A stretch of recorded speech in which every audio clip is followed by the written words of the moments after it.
Today's show is sponsored by Profit Accumulator, the #1 match betting service in the UK. Match betting is different to gambling. With gambling, you bet on one side, and if that side loses, you lose. With match betting, you bet on both sides. That means no matter what the outcome, you're a winner. When you sign up to Profit Accumulator, they will walk you through the whole process of how to do match betting, and as long as you follow what they tell you, you cannot lose. So what are you waiting for? Click the link in the description right now for your free trial, and you can start earning some real cash.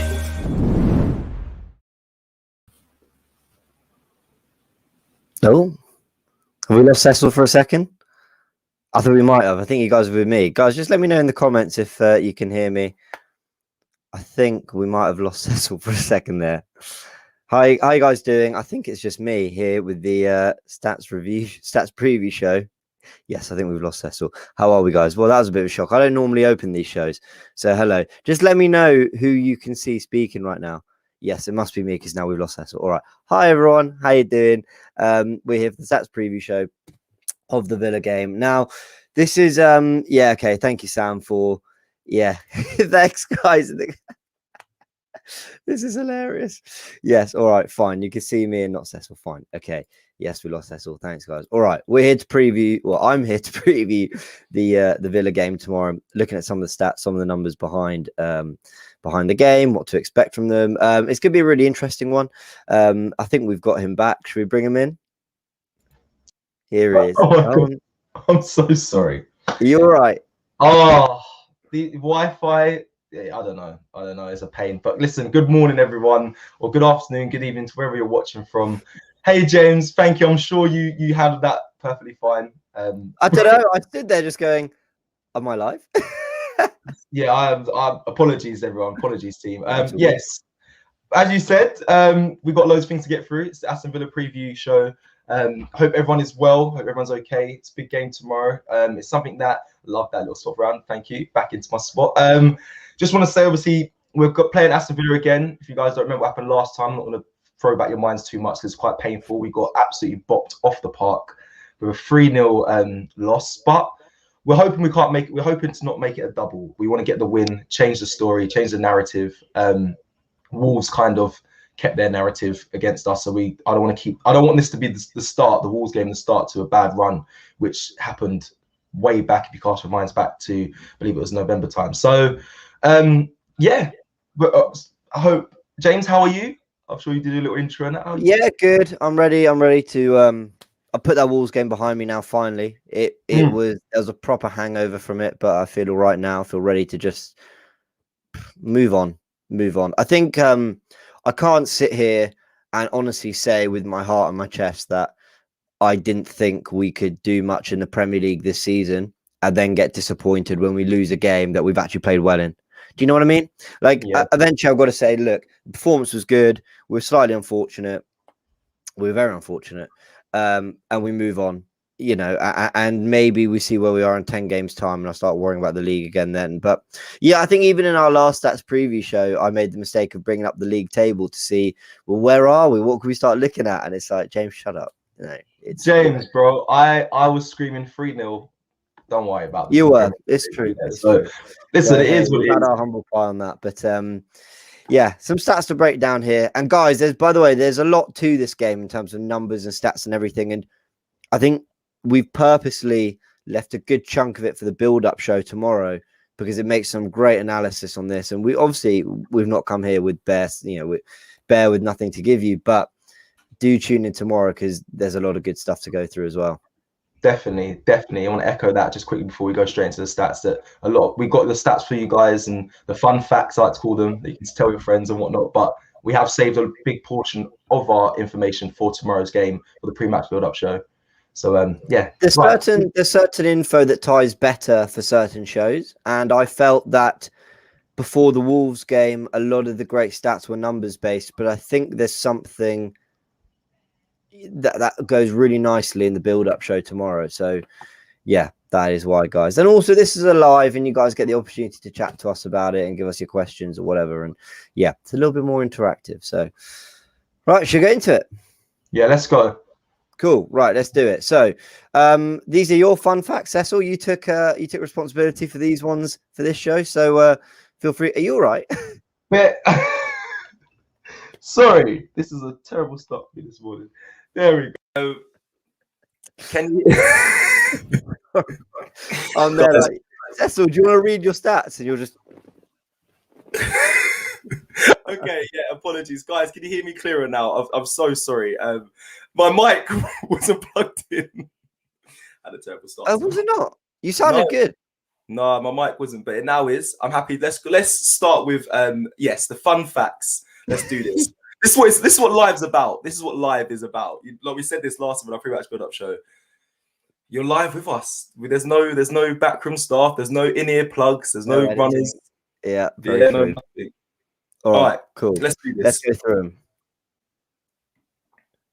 Right. Okay. So this is Arsenal's Nicolas Pepe has scored in each of his last 3 away games in the Premier League, having scored in just 2 of his first 18 on the road in the competition. The last Arsenal player to score in 4 straight away league games was Olivier Giroud. Wow. People saying I sounded better before now. It's annoying. Pepe's turned things around. There's no question. You know, it's not just what he's doing in terms of scoring goals and looking quite threatening. It's what he's offering defensively as well, and how hard he's working. He looks like he's turned a corner, doesn't he? Definitely. I was just gonna. The reason why I put that one in for the stats is because I've been critical of it, and then someone says, "Should we still say him, James?" You joke, man. Well, this is why I put it in there, James. This is why, because I've been critical of him, massively critical of Pepe, but he's like I said, he's turning the corner. He's been really good, and I think he deserves his flowers. Like, big shout out to Pepe. He's like I said, he's turned the corner. He's doing really well. Brilliantly. Yeah, and in response to that comment, I mean, if you're happy with 3 good games in, you know, a year, then cool. That's fine by me. Shots fired. Pepe's turned things around, and he's looking a better player. As hope was being lost by the fan base, he comes up trump. So yeah, he's doing really well. All right, let's go to the next one. So the next one says Aston Villa striker Ollie Watkins netted twice at the Emirates earlier this season against Arsenal in their 3-0 Premier League win. Only Didier Drogba has ever scored 2+ goals in consecutive Premier League games against the Gunners. Now, as a striker, this one fascinated me. I don't think I'm not going to jinx it. I hope that Arsenal really just lock down defense and stop him this Saturday, Ollie Watkins. I don't want him to hit that target and be in the same conversation as Didier Drogba, but I've got to admit he is a problem, and I will be looking at him more in depth tomorrow in the pre-match build-up show. But he's a good striker in my opinion. He wins headers, he scores from both sides, right and left. Yeah, there's loads. I'm going to break it down obviously tomorrow. I'm not going to go too much into it, but I thought it was an interesting stat. No, you make a great point. He's a quite complete forward, Watkins. He can hold up, he can run beyond. His goal against West Ham the other day was he comes short, rolls out to Grealish, and then he just drives forward with pace. You know, and you're thinking that's a really good centre forward player. So yeah, he has a lot of qualities that are difficult to manage. Let's have a look at this. Arsenal lost their last match against Wolves, ending a 7-game unbeaten run for the Gunners in the Premier League with 5 wins and 2 draws. They last lost consecutive league games in November, December, a run of 3, which began the defeat to Wolves. Began with a defeat to Wolves. That's nice. That's painful, man. That's the one I was trying to say at the start of this this stream, was that, like, when Wolves beat us, that was the start of our losing streak, and I just hope we can just nullify that in the game on Saturday. I think it was unlucky. Well, we were definitely massively unlucky against Wolves in our last game. However, I don't want history to repeat itself. No, so it's important that we get back on it and we beat Aston Villa. And in my honest opinion, it'll be a massive boost for the team, because I actually think Aston Villa are a good team. We can't deny that. Yes, they're only sitting one position below us, but they're still a good team. They have players that are really effective. Grealish, to name one. Yeah, the only one. I completely agree. It won't be easy, but the last thing we can't start a run. We can't allow some Do you know what I mean? We've got to respond. We said that Southampton away, United at home, Wolves away, Villa away, 4 really tough games. If you come out, let's throw Leeds in at home, because after what they did to Leicester, and we know what Leeds can be like. If you come out with that with three wins, a draw, and a defeat, that's actually really good, and we still have the opportunity to do that. So Arsenal, the Arsenal players need to stay motivated in that way. Let's go through the next one. Sorry, yeah, I'm just seeing a lot of people saying that I'm blurry. That should change up. Arsenal failed to score in their last 2 league matches against Aston Villa, managing just 2 shots on target across those games. Both in their 3-0 defeat earlier this season. Okay. Wow. That sucks, really. That really sucks. Again, but then again, it sucks. But like around that time, we weren't getting many shots on target. We really wasn't. Me and James have spoke about it before. We've gone through it on our pre-match build-up show and how things have changed since since Emile Smith-Rowe really has come into the team. So I don't believe that'll be the case for tomorrow's game, but it's something to be concerned about. We need to get some more shots off, definitely, and more goals against them. One of the biggest problems in that Villa game when we lost 3-0, kind of a case of the Villa game actually when we lost 1-0 at Villa Park back in, when was it?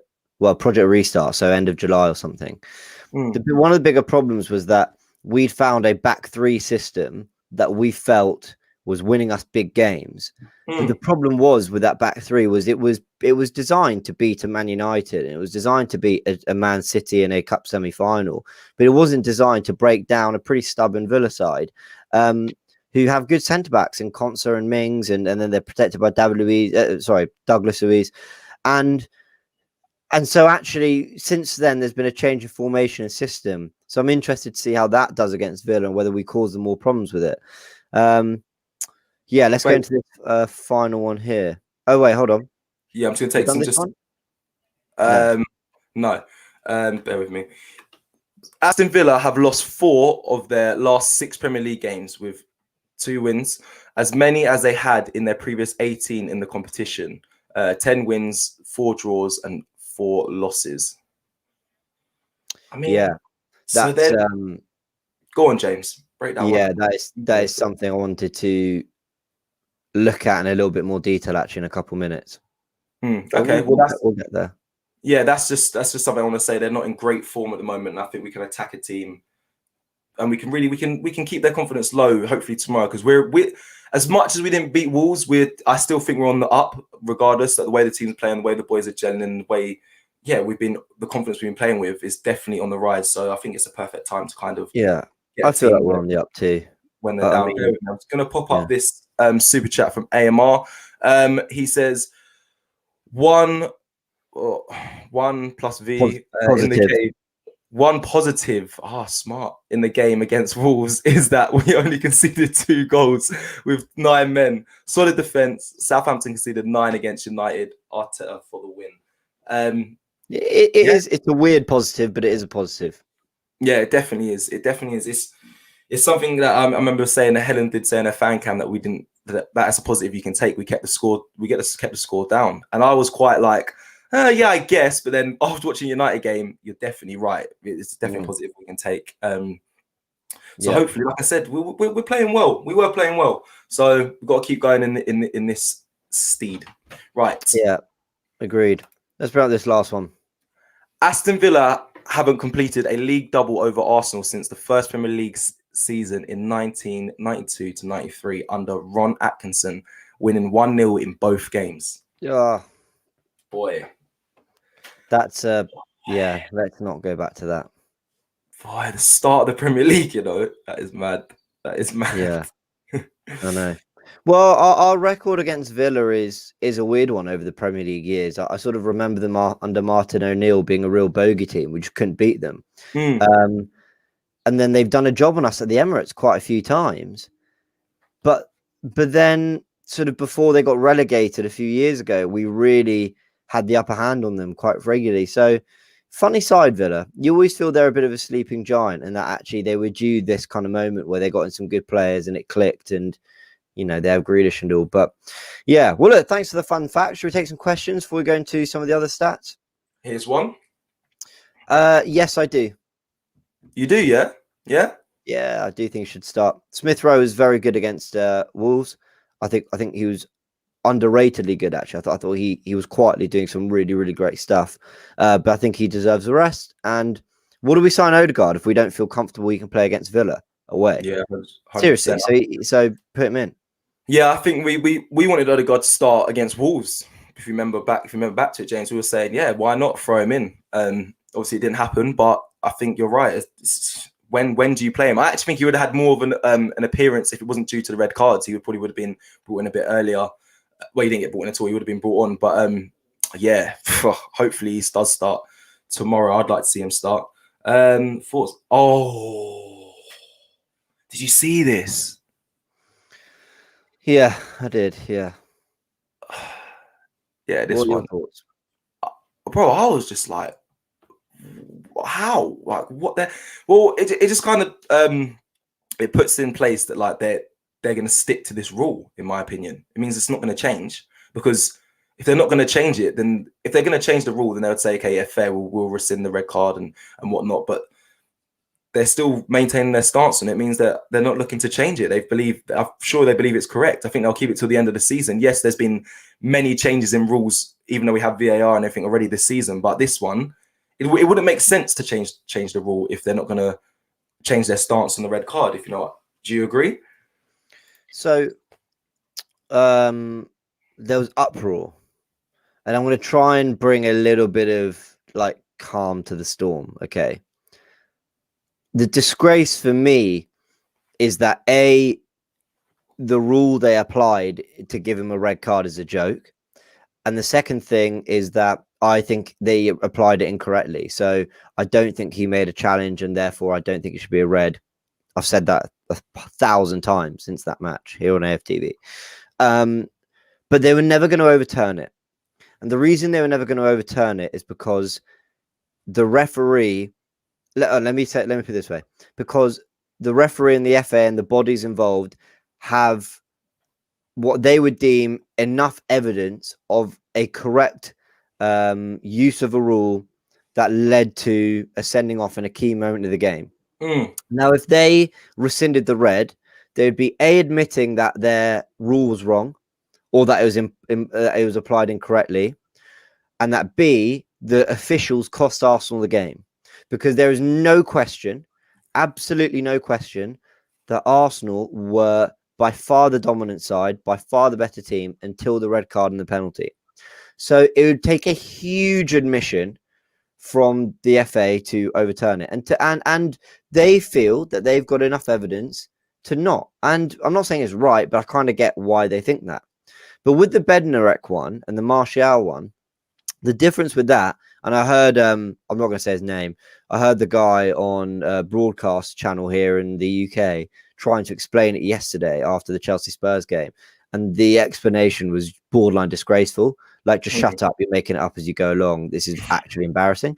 But where I think the explanation would have been better, and where I do sympathise a little bit with the FA, is the Martial one was a much more obvious dive on Bednarek. So same amount of contact, same he's through on goal, same he's brought him down, except Bednarek, I think that the same amount of contact doesn't bring Martial down because he's side on and he shouldn't go down. He's dived. So there's a lot more evidence that can be overturned. But with R1, still really minimal contact, but it has sent him over. It's minimal, but he's caught him at a very kind of crucial part. I know it's a stud, but you know what it's like to strike. You get a little clip and you can go down. Yeah, you can go down. You can go down. Yeah. I still think he prolongs the drop, though, in my opinion. Like, it clips him, he takes another step, then he kind of falls. So, but there was contact. But I still think if the rules completely wrong, It's like it's just it's unjust. And I say this in the sense of it's like someone being put in prison for, I don't know, let's say selling something illegal, and then that something illegal becomes legal in the country and they're still in prison. Like, that is the best way to put it, like that, in my opinion, because it's a red card for something. No, it sounds mad. It's a red card for something, and then they're not. if they change the rule, then it's unfair to not be so strong on keeping David Luiz with the red card and the punishment for it. It's a joke. It's a joke, James. Yeah, I just wanted to offer some clarity on why I think one was overturned and why the other wasn't, because I knew there was going to be uproar. There were going to be people saying, "Oh, it's a joke. How's one overturned? One's look, this idea of corruption and bias against Arsenal. I actually don't think that one being overturned and one not is evidence of that. I actually I don't agree with it, but I kind of understand it. The disgrace happened in the game. So that's it. I'd like it to have been overturned. I think it should have, because I think the FA should have admitted that it's a bad rule and that, you know what, on reflection, it was applied correctly, but we'll let you off this one and we're going to change the rule. I think that's what they should have done. But they were never going to do that, because they're not going to admit that one of their rules cost Arsenal massively in a match. So, yeah, that's the thing. Difficult one to swallow. This is a good. I see what people are saying. Sorry, like I know he's got a duty to explain it. And I know he's got a duty to support his colleagues to a degree and to explain the other side. But when you start saying Luiz is previous and Luiz is clumsy and all this stuff that's just blatantly not true to try and force a certain agenda, I can't respect that. It's a joke. So anyway, 100%. We move. Shall we look at Aston Villa a little bit? Just some stats around them. Let's go into it. Yeah, let's go. Let's do it. So I want to look at Villa's last 10, and you said something yourself, Cecil, I think spot on, about how they're slightly unpredictable. They're a weird side, Villa, and the last 10 kind of shows it. Now, everyone's talking about what a great season they're having, and they are having a good season because they're up in the mix, having a better season than us, quite frankly. And they're up in the mix for, you know, a couple of wins, and they're in that top 4, top 6 battle. But they do deliver some really erratic results. Now, forget the Villa 4-1 in the middle of the table there, because that was an FA Cup tie where they had all their youngsters and academy players out. So forget that. But if you look, you know, losing at home to West Ham, despite West Ham being on good form, that's actually a poor result for them. I think they'd have expected to win, or at least certainly not lose that game. They then beat Southampton away. Tricky game to go. That's a really good win. A 1-0 holding out, decent display. But then they go to Burnley. Oh, yeah. Play quite well, but they lose 3-2. They concede 3 goals. 3 pretty, I don't know, avoidable goals, let's say. Then they go to Villa and they go to United and they lose. And okay, that's fair enough. But they go to Chelsea and they nick a point. Chelsea have better players than them. Chelsea, I know, were under Frank in a bad way, but still, they went and got a point. And then with 10 men, they beat Palace 3-0. So I guess what I'm saying is, you look at their results and they're quite erratic. You don't know what you're going to get from them. And I think that's because they have quite unpredictable players. Grealish is quite unpredictable. Been brilliant all season, but he's quite unpredictable. Watkins has had good spells and bad spells this season, but ultimately he's quite a good player. So, interesting side. I don't think they are... What's the word? I don't think they're... I'm trying to say this in a respectful way. I think mentally, they're not necessarily the most resilient. I think if they have a poor start to the game, they find it quite difficult to recover. But if they're...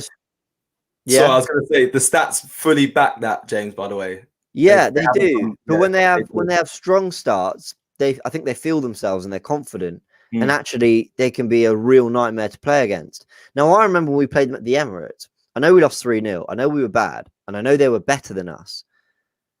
Apart from having that disallowed goal in the first 30, 40 seconds or whatever, I remember that first 10, 15 minutes, we had a few chances. We were nearly in, or Partey was nearly in, and we were playing all right.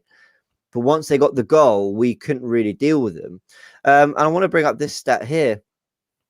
So when taking the lead, both Arsenal and Villa have taken the lead 11 times in games. And Villa have gone on to win 10 of those 11 games that they've taken the lead in. And so have we. Well, not 10, 9-2. Obviously, one of those was against Wolves. So we've lost 6 points from winning positions. They've lost 3, which, to be fair, that's a good record for both. It's a very good record for Villa. I guess what I'm saying is, putting it very, very bluntly, the opening goal is crucial 100%. tomorrow. It's absolutely 100%. crucial. 100%. I didn't know you had that stat prepped. I was about to say that you're always on the ball. I love that. Yeah, you're fully right, James. You're fully right. That is it. It's the first goal is crucial. It knocks the team. It used to be us as well. We never used to come. Well, we've only come back once from a losing position, but still, that was our story. But and that compounds the problem more. That absolutely is what. If we go a goal down tomorrow, I don't worry as much because I saw what we did against Southampton and I saw the performance of the first half against Wolves. You know, I still back the boys to get themselves back into it, but the numbers don't tell you they will.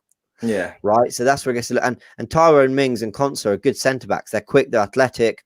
So yeah, they can do the covering in behind and all that, but also they defend well in a deep block. And so, you know, when they're trying to hold out the win. So I think it could be tough. But a final stat I wanted to go into, and then as I said, we've got sort of some of the key ones to go into for tomorrow's build-up show. I want to look at, you know, one of the reasons for this stat here, if I just bring it back up, one of the reasons why we're doing so well when we take the lead, a big part of it is down to our defense and how Arteta's addressed the defense recently. Now, what I've got here is a stat that looks at the first 22 games of the last 10 seasons. So I'll bring it up here. On the left, you've got the points we had after 22 games in the season. And on the right, you've got the goals conceded. Now, if you look, we're second bottom in terms of, number of points. The 2021 season is borderline farcical compared to the other 9 seasons. Only last year were we worse off at this point. So I guess you could say Arteta's improved us. I mean, not by much, but yes. And if you look up the table, you know, years where we didn't finish strong, like 2016-17, we finished 5th, but we're still up there with 47 points. So anyway, thought that was quite interesting. We're second lowest in terms of points. But if you look at goals conceded, I believe, only the 2015-16 season where we had 44 points and only the 2013-14 season where we had 51 points had we conceded less goals by this stage in a season. And let's remember how many red cards we've had, how poor we've been, really. To have that defensive record is actually weirdly quite impressive. Do you know what I mean? Like, I'm almost, actually, I'll leave it up for a little bit longer. It's the one area I think Arteta's really addressed. And 100%. If you're looking to evaluate his first full year in management, I know he's done just over a year, about a year and a month, 13 months or so. And you're trying to evaluate what's the, when people say, what's he improved? What's different? Why do you think Arsenal are on the up now compared to where they were a year ago? I think I point to the defense. The defense has been our Achilles heel for 10 years, 15 years, maybe not 15. Yeah, maybe 15 actually. And he's addressed that quite quickly, better than any other manager had, better than Wenger did in that, 2010 onwards. And I think it's worth crediting him for that. And despite the lack of points, despite the poor season we're having domestically, you've got to give him credit for the job he's done in tightening us up and bringing the right profile of player to the club and trying to do that. Yeah. I have to echo everything you're saying there, James. There's going to be still Arteta outers. There definitely is. There's still going to be people saying that, what do you mean? Fair enough. Yeah. And there's going to be people saying, what do you mean give him credit? But the numbers don't lie. Like, the defense has improved. It improved, in my opinion, in the start of Project Restart. Yes, we went through a losing patch where you could have questioned things, and people did massively. But it's turned around. Like, he's proven that, well, look, I've sorted out the defense. There was always an issue with going forward and creativity problems. I'm now looking at doing that and fixing that. It's literally been, it's his first full season. It's been, like you said, 13 months. You have to give the guy credit. And like I said, there's going to be people that are going to disagree with us. That's fine. But the numbers don't lie. The numbers, they really don't lie. And I just think, listen, standing by Arteta was the right decision. And I'm excited to see what's going to happen towards the end of the season, because it's known for Arsenal to have great ends to the season. So yeah, don't want to jinx that. Touch wood. So, well, I mean, what I say is we always have half a season in us. Sometimes we have a really good start and we end badly. And actually, this graphic, I'll just pull it up here again, kind of tells you 2016-17, which is second in that table. In 2018-19, we made really good starts, but we finished outside the top 4.